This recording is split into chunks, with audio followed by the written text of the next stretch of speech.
Assalamu alaikum warahmatullahi wabarakatuh. Welcome to Falcon Nursing classes. Today we are going to learn chest tube drainage. Chest tube drainage इसको हम बोलते हैं water seal system भी। इसका दूसरा नाम है water seal system. Water seal system इसका यूज क्या होता है? इसका जो यूज होता है वो होता है जो भी फ्लूइड्स या air accumulated in pillular space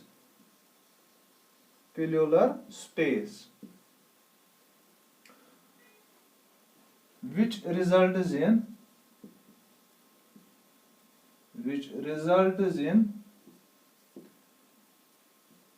compression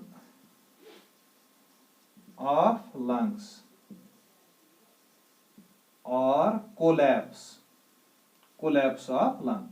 मतलब जो भी फ्लूइड या एयर मतलब एक्सेस में जमा हो पिल्यूलर स्पेस में, अभी मैं आपको दिखाता हूं पिल्यूलर स्पेस क्या, तो उससे क्या होता है, उससे लंग जो कोलैप्स होता है, तो उससे क्या फर्क पड़ता है पेशेंट को? डिमिनिश्ड ब्रेथ साउंड्स होगी, तो ऑक्सीजन पूरा नहीं मिल पाएगा, तो which can result death of patient.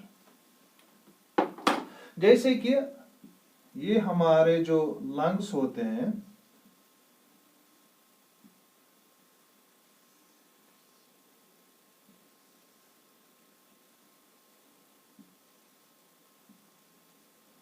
जैसे ये हमारे लंग्स होते हैं, ये जो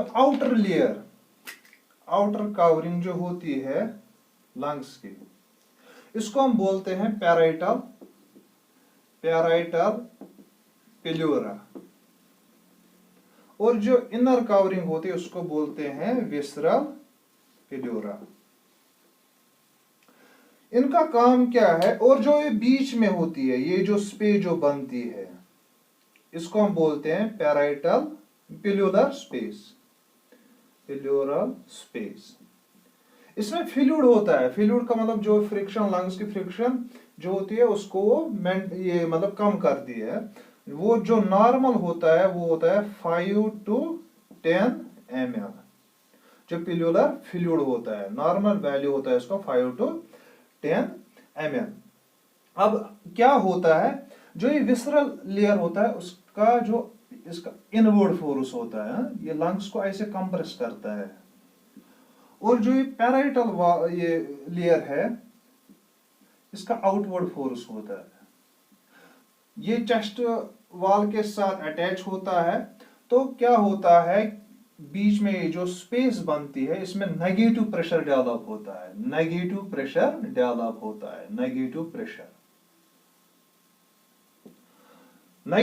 जब डेवलप होता है तो हम इजीली इनहेल या एक्सहेल कर सकते हैं। और जब किसी मतलब बहुत सारी कंडीशन ऐसी है जहां पर ये नेगेटिव प्रेशर मतलब डिस्टर्ब होता है, जैसे कि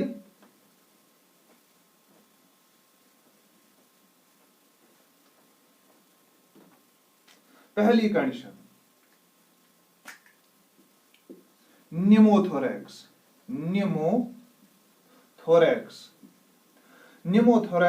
मतलब निमो मीन्स एयर जमा होता है इस पेल्यूलर स्पेस में, जो मैंने आपको दिखा। ये पैराइटल, ये वेसरल लेयर है, ये पैराइटल लेयर है, मतलब यहां पर एयर जमा होता है इस स्पेस में। दूसरा जो है पिल्यूलर इफ्यूजन। पिल्यूलर इफ्यूजन फ्लूइड जमा होते हैं, मतलब ऐसे जब मतलब CLD होता है, मतलब क्रोनिक लिवर डिजीज, तो उसमें क्या होता है, एल्बुमिन लॉस होता है, तो ऑन्कोटिक प्रेशर कम होता है, तो डायफ्राम के थ्रू यहां पर फ्लूइड जमा हो सकता है लंग्स में। एसाइटिक फ्लूइड भी हम एसाइटिक जो मेनली हम एब्डोमेन में करते हैं वो आप छोड़िए, तो यहां पर भी फ्लूइड जमा हो सकता है। थर्ड वन जो होता है वो हीमोथोरैक्स मीन्स ब्लड जमा होता है पिल्यूलर कैविटी में। ब्लड कैसे होगा? एक्सीडेंट होता है, हाँ? किसी भी चीज से ब्लड जमा होता है, पैराइटल ये जो प्लेलर स्पेस है, उससे क्या होता है, जो ये नेगेटिव प्रेशर होता है वो डिस्टर्ब होता है, तो ये जब फ्लूइड जमा होता है तो ये यहां से लंग्स को कोलैप्स करेगा, कंप्रेस करेगा। फोर्थ वन जो है काइलोथोरैक्स,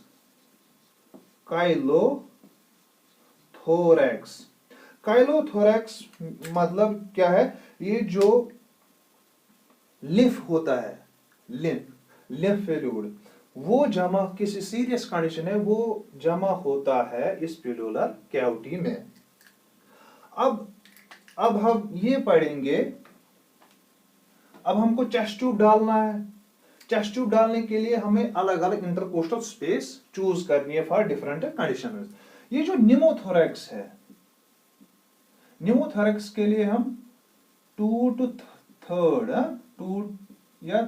3 जो इस बीच में ये इंटरकोस्टल स्पेस आती है, इंटरकोस्टल स्पेस, यहां पर हम चेस्ट ट्यूब इंसर्ट करते हैं। प्लूरल इफ्यूजन, हिमोथोरैक्स या काइलोथोरैक्स, यहां पर हम इन सब में 8 to 9 इंटरकोस्टल स्पेस, 8 to 9 जो बीच जो रिब होती है इंटरकोस्ट, वहां पर हम ट्यूब इंसर्ट करते हैं। क्यों हम इधर 2 to 3, ये जो ईयर होता है, मतलब मान लो ये लंग्स है, ईयर ऊपर की तरफ रहता है एट द टॉप एपेक्स, और जो ये फ्लूइड ड्यू टू ग्रेविटी ये बेस बॉटम में जमा होता है। इसीलिए हम ये जो फ्लूइड के लिए, जो भी फ्लूइड ब्लड वहां पर 8 to 9 इंटरकोस्टल स्पेस प्रेफर करते हैं, ईयर के लिए हम 2 to 3 इंटरकोस्टल स्पेस।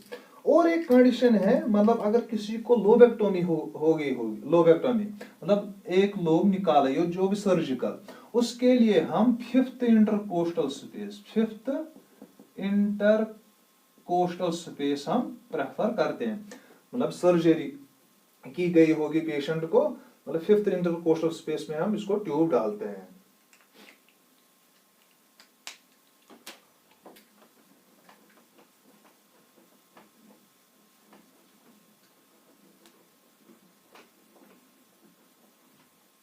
अब जो चेस्ट ट्यूब होता क्या है? चेस्ट ट्यूब इसको हम बोलते हैं, जो हम ट्यूब इंसर्ट करते हैं उसको बोलते हैं ट्रोकार ट्यूब। ट्रोकार ये क्या होता है? ट्यूब ऐसे होता है, आगे इसके पोर्ट होते हैं, 2-4 पोर्ट होते हैं जिनसे ये बाहर निकलेगा, फिर हम यहाँ से इसका जो ड्रेनेज सिस्टम, वाटर से ड्रेनेज सिस्टम कनेक्ट करते हैं। मतलब ये लंग्स है, मतलब इस साइड से ये लेफ्ट साइड है, यहाँ से निमोथोरैक्स है, हमने ट्यूब इंसर्ट किया एट 2 to 3 इंटरकोस्टल स्पेस। कितना इंसर्ट करेंगे अंदर? ये जो लास्ट पोर्ट है, लास्ट पोर्ट, यहां से हम मेजर करें 2 to 3 सेंटीमीटर, इतना 2 to 3 सेंटीमीटर इससे आगे मतलब अंदर डालेंगे, मतलब यहां तक हम अंदर डालेंगे प्लूरल स्पेस में। तो क्या होगा?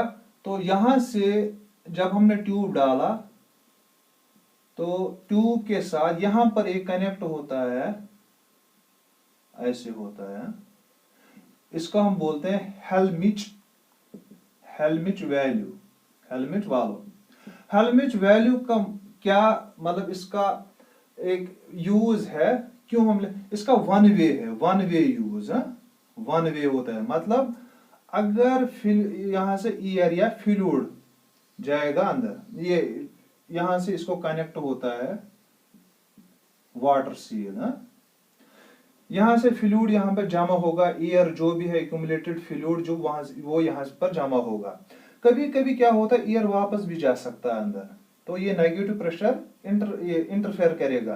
तो ये जो हेलमिच वैल्यू होता है ये ऐसे होता है, ऐसे होता है, वन वे ऐसे होता है। अगर वापस जाएगा तो ये जो लीफ लेटर्स होते हैं ये बंद होते हैं, इसीलिए वन वे वैल्यू होता है। और यहां पर हम कनेक्ट करते हैं इसके, यहां पर एक जो इसको वाटर सील इसलिए बोलते हैं, यहां पर एक्यूमुलेटेड नहीं, जहां पर जो कलेक्शन जमा होता है, कलेक्शन जो भी फ्लूइड ब्लड जो भी मतलब लंग्स में है वो यहां से बाहर निकल के इस चैम्बर में जमा होता है। और जो ये दूसरा होता है ये यहां से इस तरह से कनेक्ट होता है, इसको हम बोलते हैं water seal. Water seal, water seal इसके साथ कनेक्ट होता है, थर्ड वन, इसको हम बोलते हैं प्रेशर रेगुलेटर। प्रेशर रेगुलेटर, ये प्रेशर रेगुलेटर क्यों है, ये कनेक्ट होता है सक्शन के साथ, सक्शन के साथ ये कनेक्ट होता है। मेनली जो एग्जाम में पूछा जाता है वो होता है वाटर सील। वाटर सील क्या होता है,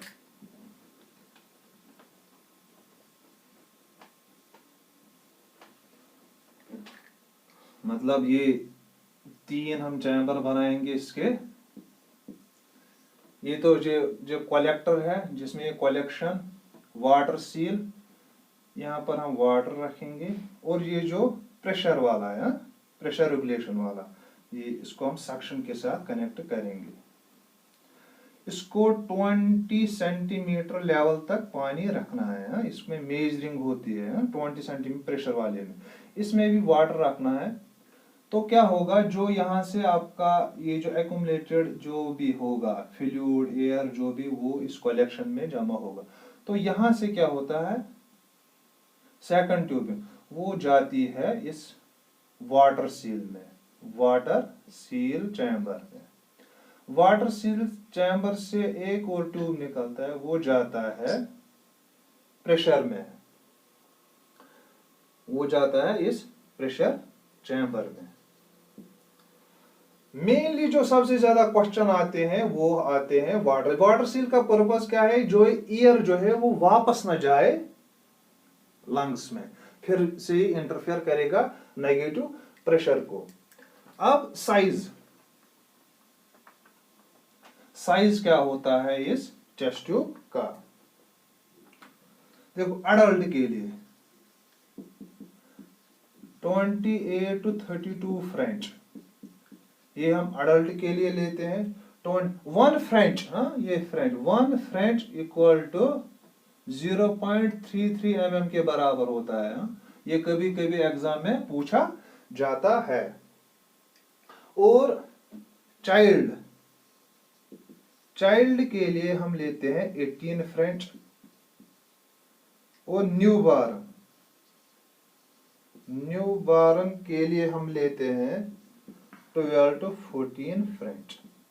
ये इसका साइज है। अडल्ट के लिए 28 to 32 फ्रेंच, चाइल्ड के लिए 18 फ्रेंच, न्यू बारन के लिए 12 to 14 फ्रेंच।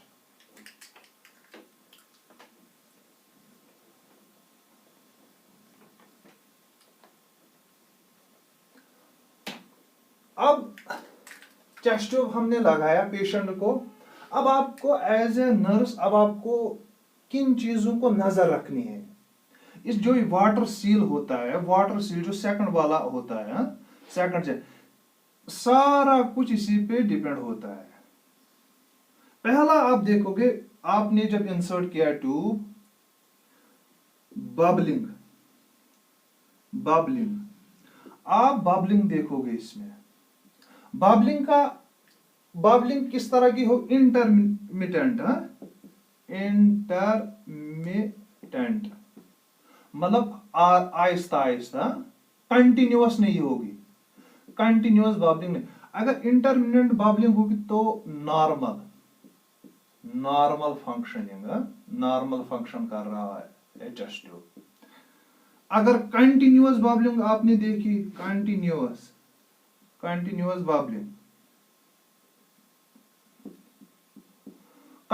बबलिंग अगर इस वाटर सील में है, में होती है तो लीकेज, आप लीकेज को चेक करोगे, लीकेज एसेस करोगे।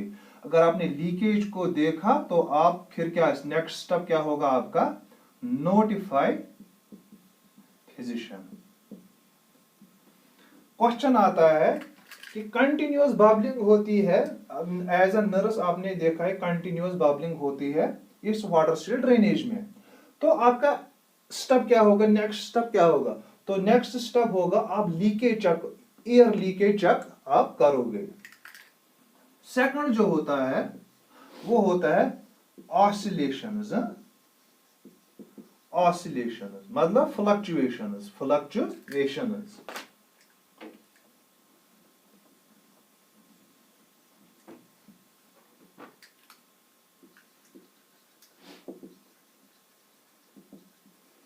मतलब फ्लक्चुएशंस, ये फ्लक्चुएशन मतलब क्या है, जो ये वाटर सील है, जो ये वाटर सील ड्रेनेज सिस्टम है, जब पेशेंट इनहेल करता है, इनहेल, तो ये वाटर लेवल जो है वो ऊपर जाती है, अपवर्ड्स, कितना, 2 सेंटीमीटर। जब एक्सपायर करता हो, एक्सहेल, एक्सहेल, तो वाटर लेवल नीचे आती है, तो ये इसको बोलते हैं फ्लक्चुएशंस। ऑसिलेशंस ये इसी को बोलते हैं। अगर ऑसिलेशंस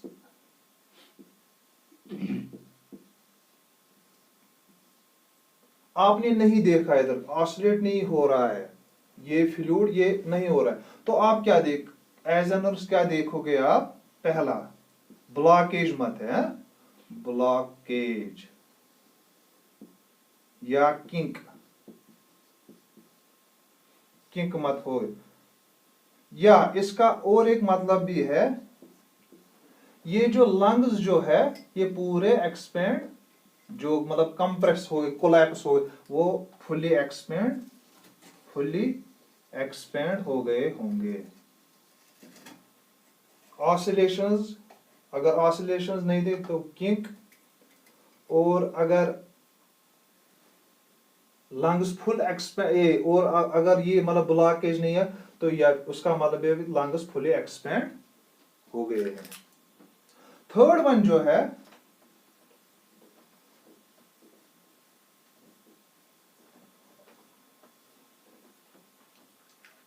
ट्यूब डिसलॉजमेंट, या मिस इंटरप्रिटेशन, मिसइंटरप्रेट या tube डिसलॉजमेंट, डिसलॉजमेंट।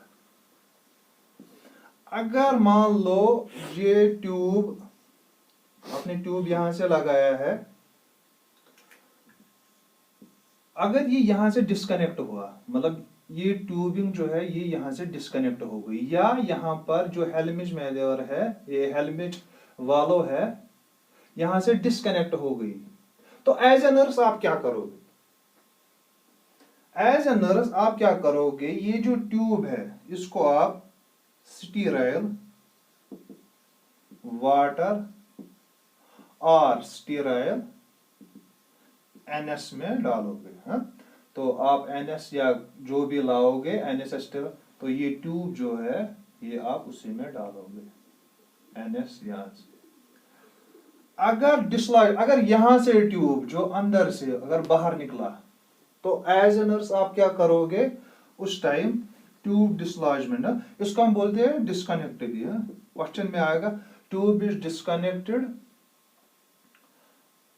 As a nurse what will you do, तो आप क्या करोगे, स्टेराइल वाटर में आप डालोगे या स्टेराइल एनएस में वो ट्यूब। दूसरा डिसलॉजमेंट, अगर यहां से प्लूरल कैविटी से, प्लूरल कैविटी से डिस्कनेक्ट होगा, मतलब डिसलॉजमेंट हो गया होगा, तो फिर एज ए नर्स क्या करोगे, आप क्या करोगे, पेट्रोलियम, ये आप याद, पेट्रोलियम जेली ड्रेसिंग, इसको बोलते हैं 3 साइडेड ड्रेसिंग, 3 साइडेड ड्रेसिंग। ये क्या होती है, पेट्रोलियम जेली की होती है, तो एज ए नर्स आप ड्रेसिंग करोगे इस साइड पे, टाइट ड्रेसिंग आप करोगे। तो ये ड्रेसिंग, या इसको ड्रेसिंग हम बोलते हैं टेफलॉन, टेफलॉन ड्रेसिंग भी बोलते हैं। टेफलॉन मतलब डिपेंड अपॉन वो फिजिशियन बोलेगा किस टाइप की ड्रेसिंग करनी है। ड्रेसिंग करने से पहले ये ड्रेसिंग कैसे करनी है, आप क्या बोलोगे पेशेंट को, होल्ड द ब्रेथ। आप ब्रेथ को होल्ड करो, पहले एक्सहेल इनहेल करो, होल्ड द ब्रेथ।